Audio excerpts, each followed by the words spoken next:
بڑی عجیب آج منطق سامنے آئی کہ علی محمد کھڑے ہو کے جواب دے رہا ہے. وہ تھوڑا کاغذ ہی پڑھ لیا کرو. آپ میں مسئلہ اپوزیشن میں ڈپٹی چیئرمین صاحب ان میں کیا ہے؟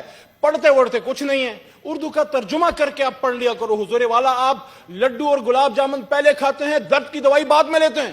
شروع میں مسکراتے بعد میں روتے ہیں. ساری عمر رونے سے پہلے آپ کو چاہیے تھوڑا سا پڑھ لکھ لیا کریں.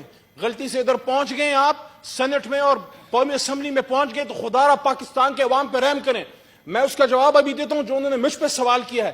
میں اتنا خوفناک ہوں, میں اتنا ڈرانے والا ہوں, میں یہاں پہ کوئی گالی دیتا ہوں؟ میں تو یہاں حکومتی موقف پیش کرتا ہوں, وہ بھی انتہائی اخلاق کے دائرے میں. آن ریکارڈ ہے. 2013 سے آج جو ہے 2022 ہے. آج 2022 سے میں پتہ نہیں کتنے ہزار پروگرام اور کتنے 100 سپیچیں پارلیمانوں میں کر چکا ہوں.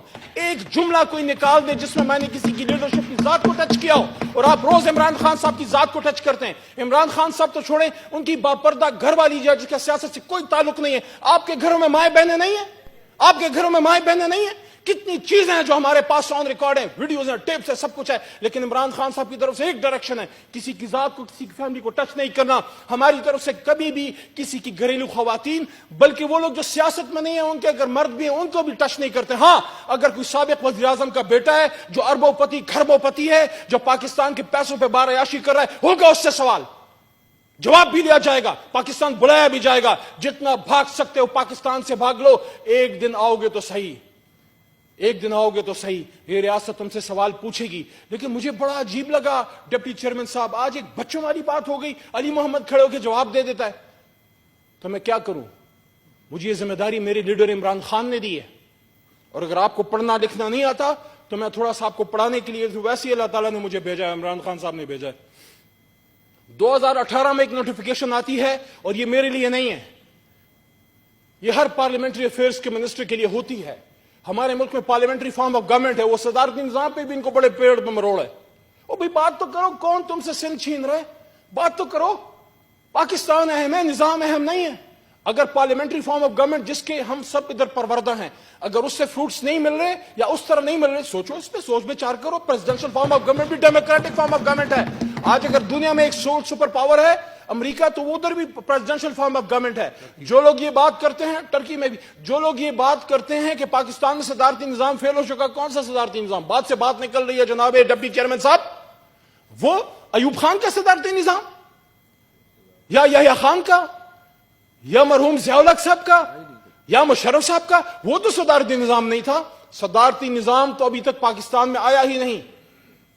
صدارتی نظام وہ ہوتا ہے جو ایک آزاد الیکشن کمیشن کے تحت مارشل لا اور کسی بھی غیر سیاسی طاقت کی ان کے اثر رسوخ کے بغیر ایک آزاد الیکشن کمیشن, سیاسی جماعتوں کے بیچ میں الیکشن کمیشن جو ہے وہ صدارتی الیکشن کراتا ہے. وہ تو ابھی ہوا ہی نہیں. اور کون سا ہم نے کل فیصلہ کیا کہ کل کوئی صدارتی نظام آنے والا ہے؟ پتہ نہیں ان کو کیوں ڈر لگ جاتا ہے. چور کی داڑھی میں تنکا ہوتا ہے, ہمیشہ ان کو ڈر لگا ہوتا ہے. او بھائی چھوڑو صدارتی نظام, اسی نظام میں انشاءاللہ ہم آپ کو ٹھیک کر کے دکھائیں گے, آپ کو بھی ٹھیک کریں گے. اور جس مافیا کو آپ نے 70 سال میں پالا ہے, جس نے میرے اور فیصل جاوید صاحب جیسے جو ہم جوان ادھر آئے عمران خان صاحب کے ساتھ, ہماری نسل کے تو خواب چھینے آپ نے کامل علی آغا صاحب کی نسل کے بھی خواب چھینے, آپ نے چودھری صاحب کے نسل کے بھی خواب چھینے.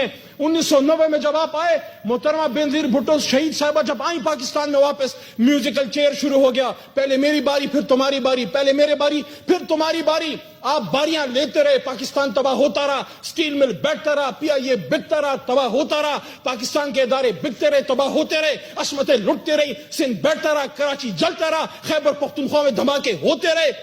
کل آپ ہم پہ سوال کرتے ہیں, ہم پہ سوال کرتے ہیں, اس آدمی کے خلاف بات کرتے ہیں جو ہمیشہ ڈرون اٹیکس کے خلاف تھا. جب آپ جو ہے اتو تو کھائی جاؤ, وہ کیا مشہور ضرب المثل ہے, ہاں اتو رولا پائی جاؤ, کہ اوپر سے آپ ڈرامے کرتے جاؤ, کرو ڈرون اٹیکس.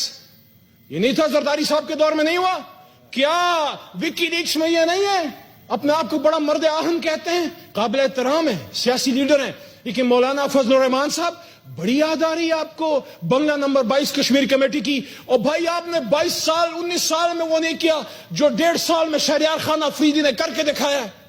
مرد بحران ہے شہریار خان, جو ہے دھرتی کا بیٹا ہے, دھرتی کا بیٹا ہے. اس نے جو کشمیر کوز کے لیے امریکہ گیا, جو کشمیر کوز کے لیے UK جاتا ہے, جو ہر کشمیر ڈے پہ کھڑا ہوتا ہے, کبھی مظفر آباد, کبھی پشاور, کبھی اسلام آباد, کبھی واشنگٹن, کبھی لندن, کبھی اسلامی ممالک, آپ نے کتنے دورے کیے؟ بس بنگلہ نمبر 22 میں حلوے کھاتے رہے. معافی چاہتا ہوں, مفت کی لسیاں پینے سے کشمیر آزاد نہیں ہوگا. مولانا فضل الرحمان صاحب, آپ سے میرا سوال ہے, وکی لیکس میں کس کے بارے میں یہ بات تھی جو امریکنز کو کہا گیا امریکن ایمبیسی میں جا کے کہ تھوڑا سڈو بھی خدمت کا موقع دیو, تھوڑا سنو بھی آزماؤ, پھر دیکھو ساری پھرتیاں تھی کارکردگیاں. مولانا فضل الرحمان صاحب, آپ کے بارے میں تھا یہ. اور بڑی بات اسلام کی نہ کریں, ختم نبوت کے لیے قرارداد عمران خان کے سپاہی نے عمران خان صاحب کی اجازت سے وہاں پاس کیا تھا لور ہاؤس میں.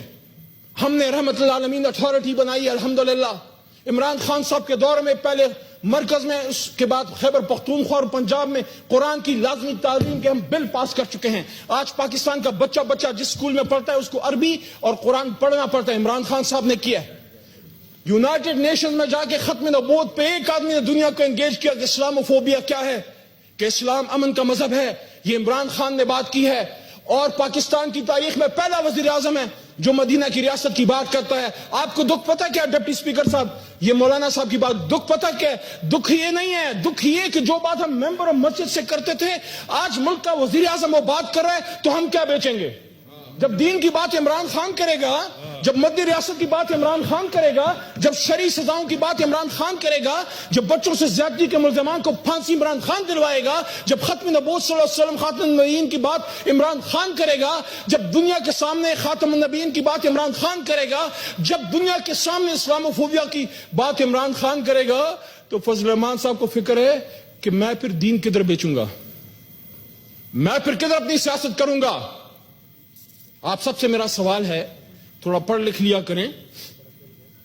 2019 میں اور ایسی ایک نوٹیفیکیشن 2018 میں بھی آئی, اور یہ ریپلیکیشن ہے ہماری ایک پارلیمنٹری پروسیجر کی کہ پارلیمنٹری افیئرز کا منسٹر وزیر اعظم کے بہاف پہ جواب دیتا ہے, پریزیڈنٹ ہاؤس کے بہاف پہ جواب دیتا ہے, کیبنٹ ڈویژن کے بہاف پہ جواب دیتا ہے, اور ہر اس منسٹری کے بہاف پہ جواب دیتا ہے جس کا منسٹر انچارج وزیر اعظم ہوتا ہے.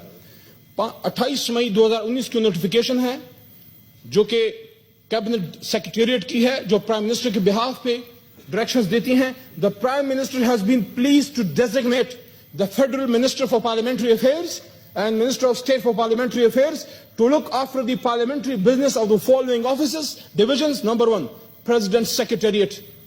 تو کیا صدر صاحب ادھر آ کے خود جواب دیں گے؟ ظاہر ہے میں نے جواب دینا ہے. پرائم منسٹرز آفس, ظاہر ہے وہ بھی آتے ہیں, آئیں گے, لیکن پرائم منسٹر صاحب جب اویلیبل نہ ہو, مجھے بتائیں نا میاں صاحب کتنی بار آئے, مجھے بتائیں نا میاں صاحب کتنی بار انہوں نے جواب دیے. میاں صاحب تو پردہ فرما گئے تھے جب وزیر اعظم تھے, عوام سے نہیں, عوام سے تو تھے ہی تھے, اپنے وزراء سے بھی پردہ فرما گئے تھے. 8-8 9 مہینے تو کابینہ کی میٹنگ نہیں ہوتی تھی.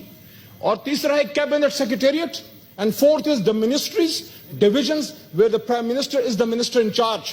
آج جو سوال ہوا جناب والا, آج ہیلتھ کی منسٹری پہ سوال ہوا, اور سوال ہوا منسٹر صاحب, یہ جناب والا منسٹر صاحب کے بہاف پہ میں جواب دیا. مشتاق صاحب نے سوال کیا ایڈز کے بارے میں, سوال کیا پھر سیاست کی. دو رنگی چھوڑ یک رنگ ہو جا, سراسر موم ہو یا سنگ ہو جا. اسی منافقت کی وجہ سے آپ کی جماعت کو اللہ تعالیٰ نے کامیابی نہیں دی. آپ نے ایڈز کی بات کی, عوام کی بات کی, پھر بیچ میں سیاست کی. آپ مجھے بتائیں ہیلتھ کے منسٹر انچارج کون ہے؟ یا تو پھر ادھر قانون بدلیں, ایس سی پی ایمز کو بھی اجازت دیں. S A P M health جو ہے ڈاکٹر فیصل سلطان صاحب, قانون کے مطابق یہاں کے جواب نہیں دے سکتے کیونکہ وہ منسٹر نہیں ہے. اس منسٹری کے منسٹر انچارج عمران خان صاحب ہیں, تو خان صاحب کے پی ایم صاحب کے بہاف پہ مجھے ہی جواب دینا ہے. اب آپ کو علی محمد کی شکل پسند نہیں, سچ نہیں سن سکتے, کھری بات نہیں سن سکتے, گالی تو ہم دیتے نہیں ہیں, سچی بات کرتے ہیں. اگر سچی بات گالی ہے, اگر سچ گالی ہے, تو یہ گالی ہم روز دیں گے, صبح شام دیں گے, کیونکہ ہم سچ کا نظام قائم کرنے پاکستان میں آئے ہیں. کہتا ہوں وہی بات, سمجھتا ہوں جسے حق, میں زہر ہلاہل کو کبھی کہہ نہ سکا قند, اپنے بھی خفا مجھ سے ہیں بیگانے بھی ناخوش. کہتا ہوں وہی بات, سمجھتا ہوں جسے حق. تو جناب ڈپٹی چیئرمین صاحب, علی محمد اور پاکستان تحریک انصاف اور حکومتی بینچز سے ہمارے ایلائز, ہم تو سچ کہتے رہیں گے, ہم تو سچ بولتے رہیں گے, سچ پہ کھڑے ہیں, کیونکہ ہمارا لیڈر جو ہے وہ سچا آدمی ہے. ہو سکتا ہے اس کو زرداری صاحب اور میاں صاحب جیسے سارے داؤ پیچ نہ آتے ہوں, ایک داؤ پیچوں سے صحیح آتا ہے. کرپٹ آدمی کو اور مافیا کے بندے کو زمین پہ کیسے لٹانا ہے, یہ کام عمران خان کو بہت اچھا آتا ہے, اور اسی کام کے لیے ہم آئے ہیں. اور جتنا آپ بھاگ جائیں یہاں سے تو بھاگ گئے ہیں, میں اس انتظار میں ہوں کہ انشاءاللہ سیاسی میدان سے آپ کب بھاگیں گے. آپس میں مشت و گریبان ہیں, اور یہ آخری بات بھی سن لیں, آپس میں مشت و گریبان ہیں, لیکن صرف ایک وجہ سے کل میں نے بہت جگہوں پہ یہ بات کی